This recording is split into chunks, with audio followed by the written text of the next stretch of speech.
Presiden Jokowi akhirnya turun tangan memberantas judi online yang semakin meresahkan. Satgas Pemberantasan Judi Online pun dibentuk. Namun keseriusan pemberantasan judi online malah menjadi pertanyaan setelah Menko PMK Muhadjir Effendi menyatakan korban judi online berhak mendapatkan bantuan sosial. Dan tentu mayoritas masyarakat menolak usulan tersebut ya. Tapi belum usai kontroversi tentang korban judi online dapat bansos, Wakil Ketua Komisi 3 DPR RI dari Partai Gerindra Habibur Rahman mengaku beberapa anggota DPR dan DPRD juga rajin main judi online. Kalau sudah begitu, apakah mereka juga berhak mendapatkan bantuan sosial? Telah bersama kami Ketua Bidang Fatwa Majelis Ulama Indonesia Prof. Asrorun Niam dan Wakil Ketua Komisi 3 DPR RI Habibur Rahman. Selamat petang semuanya, kita menuju ke Bang Habib terlebih dahulu. Bang Habib, soal adanya rencana dari Menko PMK untuk kemudian memberikan bantuan sosial bagi para pelaku judi online ini, Anda sebagai Wakil Ketua Komisi 3 sepakat nggak? Ya, tentu perlu dibikin kategorisasi ya untuk mereka yang memang ekonominya menengah ke bawah atau di paling bawah ya. Saya pikir memang harus ya mendapat bantuan sosial. Jadi dia sudahlah miskin terpapar judi online menjadi lebih miskin lagi. Karena itu supaya dia tidak berharap lagi ya untuk mengatasi kesulitan ekonominya dengan bermain judi online ya. Masuk akal kalau untuk sementara waktu mendapatkan bantuan sosial, tetapi memang itu dia, jangan yang sudah kaya main judi dapat bantuan sosial, ya memang orang miskin yang memang wajib mendapatkan bantuan sosial tersebut. Baik, Bang Habib, ini kan secara psikologis penjudi ini akan ketika dapat bantuan sosial kan bisa jadi uangnya dipakai untuk berjudi lagi, bukan untuk makan atau untuk misalnya menanggulangi kemiskinan akibat dia kalah judi online. Ini seperti apa, Bang? Ya justru itu harus ada syarat-syarat. Pertama dia harus berhenti ya. Berhenti main judi online ya, baik dengan menyatakan semacam perjanjian lalu diawasi ya, dan tidak mengulangi lagi ya. Jadi nggak mungkin uang kalau dia sudah membuat kesepakatan seperti itu tentu tidak akan dibuat untuk bermain judi lagi. Oke, baik, kita menuju ke Prof. Asrorun, Prof. Asrorun, apakah memang tadi disampaikan oleh Bang Habib ya untuk pemberian bansos ini diklasterkan untuk orang-orang yang dikategorikan sebagai orang miskin? Sepakat nggak soal itu? Yang pertama, saya mengapresiasi atas langkah pemerintah yang secara cepat melakukan penanganan terhadap fenomena maraknya judi online dengan membentuk Satgas Pemberantasan Judi Online. Artinya di situ ada komitmen negara untuk memberantas perjudian. Dan kasus perjudian hari ini sudah masuk kategori extraordinary, sehingga membutuhkan layanan yang bersifat luar biasa juga dengan pembentukan Satgas. Statement Presiden sebagai kepala negara dan juga kepala pemerintahan juga jelas. Jangan berjudi, jangan ada insentif buat para penjudi. Saya kira itu poinnya. Sementara wacana yang dikembangkan mengenai bansos bagi korban perjudian, saya kira ini tidak senafas dengan komitmen pemberantasan tindak perjudian. Kalau toh misalnya argumentasinya adalah miskin, bukan karena dia korban perjudian, tetapi karena dia miskinnya. Justru saat ini kita sedang perang terhadap tindakan perjudian dan juga para bandar judi agar tidak terus memiskinkan serta menjadi faktor kemiskinan struktural. Saya ingat gini ya, saya kira ketika kita menempatkan bansos di dalam posisi insentif negara untuk kepentingan penyelamatan hajat hidup dasar masyarakat, harus diikuti oleh komitmen perilaku baik dari masyarakat. Soal BPJS misalnya, ini soal analogi ya, BPJS diberikan kepada masyarakat untuk menjamin kesehatan, sehingga ketika ada orang melakukan langkah-langkah yang membahayakan kesehatan dirinya, harusnya ada disinsentif, bukan justru insentif. Makanya relevan misalnya beberapa waktu yang lalu ada pelarangan atau penghentian BPJS terhadap orang yang sekalipun miskin tetapi perilakunya membahayakan kesehatan dirinya. Dia pemabuk, dia perokok dan lain sebagainya. Nah, saatnya hari ini satu nafas komitmen memberantas tindak pidana perjudian. Judi itu merusak, bukan hanya sekedar merusak harta, tetapi juga merusak masa depan merusak mindset, dan itu saya kira penting untuk dicegah dan juga dilakukan langkah-langkah penindakan hukum secara berkesinambungan dan holistik. Dalam kerangka itu saya kira harus didudukkan, jangan sampai kemudian wacana soal bansos dikaitkan dengan tindak perjudian ini melahirkan permisivitas sehingga orang muncul permisivitas terhadap tindak pidana perjudian, dan ini bisa menjadi kontraproduktif. Baik, Prof. Asrorun, langkah nyata seperti apa yang dilakukan oleh MUI untuk menghapus judi online ini, dan apakah pernah meminta pemerintah melarang aplikasi judi online ini? Dijawabnya nanti setelah jeda. Kabar Petang masih akan kembali. Tetaplah bersama kami.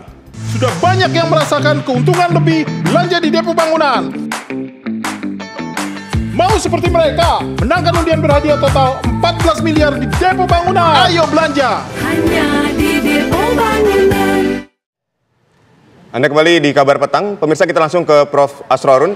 Prof, tadi Anda katakan bahwa judi online ini kan tidak sejalan ketika diberikan bansos untuk penjudi atau korban judi online. Seperti apa langkah atau upaya nyata yang dilakukan oleh MUI agar korban dari judi online ini tidak mendapatkan bansos? Karena kan ini tidak sejalan tadi, seperti yang Anda katakan dengan pemberantasan judi online itu sendiri. Ya, yang pertama penyebutan istilah korban itu saya kira perlu dikoreksi juga ya, karena pendekatan tindak pidana perjudian itu tidak sama dengan misalnya penyalahgunaan narkoba atau pinjol dan lain sebagainya. Dia pelaku dengan sadar dia melakukan tindak pidana perjudiannya, maka pendekatan restoratif tidak berlaku. Dia pendekatannya adalah pendekatan pembalasan atas tindak pidana yang dia lakukan. Saya kira komitmen yang disampaikan oleh Presiden dalam Vitsus tadi itu cukup menggambarkan policy penanganan tindak pidana perjudian. Yang pertama, tidak ada ruang toleransi terhadap tindak pidana perjudian. Apalagi kemudian memunculkan wacana lokalisasi perjudian atau kemudian melakukan pendekatan korban terhadap penjudi dan atau bandar judinya. Saya kira term soal korban perjudian itu harus dijauhkan ya. Kemudian yang kedua, apresiasi terhadap langkah cepat pembentukan Satgas. Ini menunjukkan komitmen negara yang memang sudah dari awal dibangun untuk melindungi masyarakatnya dari berbagai perilaku destruktif, termasuk juga aktivitas perjudian. Fatwa-fatwa keagamaan sudah secara jelas menunjukkan larangan perjudian. Bahkan itu setara dengan perilaku destruktif yang lain, yaitu misalnya narkoba, minuman keras. Kalau di dalam perspektif Islam, minuman keras itu setara pengharamannya dengan judi, dikualifikasi sebagai rijis, perbuatan kotor dan amal perbuatan setan itu ya. Akan tetapi saya kira poin pentingnya kita memiliki kesamaan pandang hari ini terkait dengan komitmen pemberantasan tindak pidana perjudian.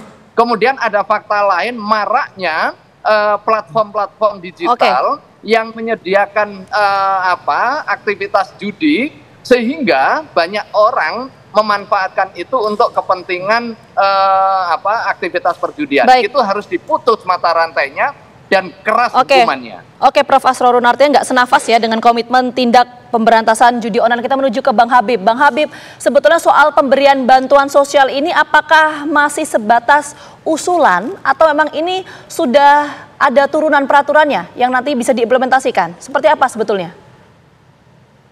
Ya, tentu itu baru usulan. Tapi memang sedikit saya luruskan. Kalau di norma hukum kita pasal 303 ya, ayat 1 dan 2 Kitab Undang-Undang Hukum Pidana, bahwa yang bisa dihukum itu adalah orang yang tanpa izin menyelenggarakan atau menawarkan perjudian. Jadi memang tidak termasuk orang yang bermain judinya. Itulah pendekatan kenapa kalau menurut hukum positif ya di Indonesia dikatakan pelaku pidananya adalah orang yang menyelenggarakan atau menawarkan permainan judi tanpa izin, bukan pemainnya. Kalau soal apakah orang-orang yang bermain judi lalu menjadi miskin, posisinya seperti apa?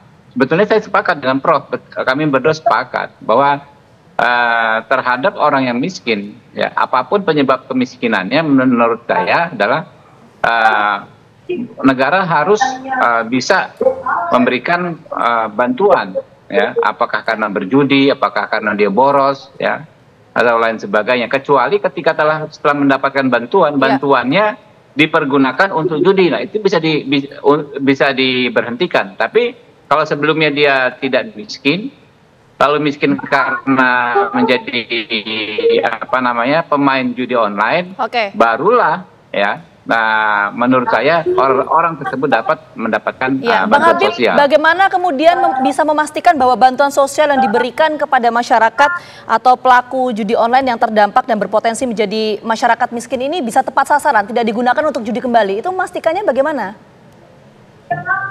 Ya justru itu, dengan adanya kesepakatan, ya nggak bisa dipastikan memang, tapi yang harus dipastikan adalah sanksinya. Kalau dana yang diberikan dalam konteks bansos justru dipergunakan untuk judi kembali, maka bantuan tersebut akan dihentikan.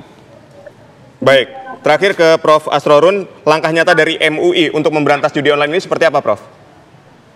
Ya, yang pertama soal narasi itu saya kira perlu diluruskan, diklarifikasi.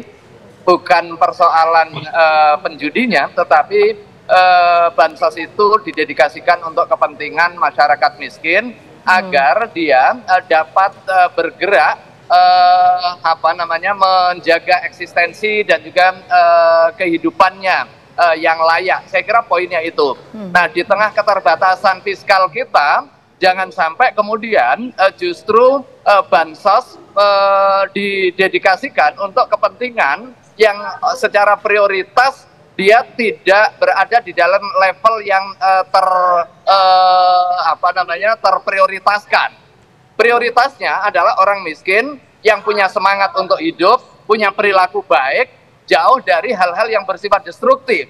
Kan anggaran kita terbatas, seringkali yang disebutkan anggaran kita terbatas, belum bisa mengcover seluruh hajat hidup masyarakat yang membutuhkan.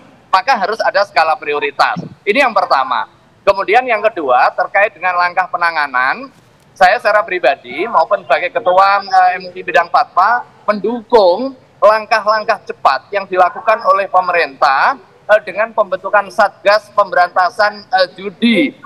Sekalipun judulnya judi online, saya kira tetapi faktualnya sebagaimana arahan Presiden itu tidak hanya terbatas kepada penanganan judi online-nya, tetapi juga penanganan berbagai perilaku tindakan destruktif yang disebabkan oleh judi mulai A sampai Z-nya.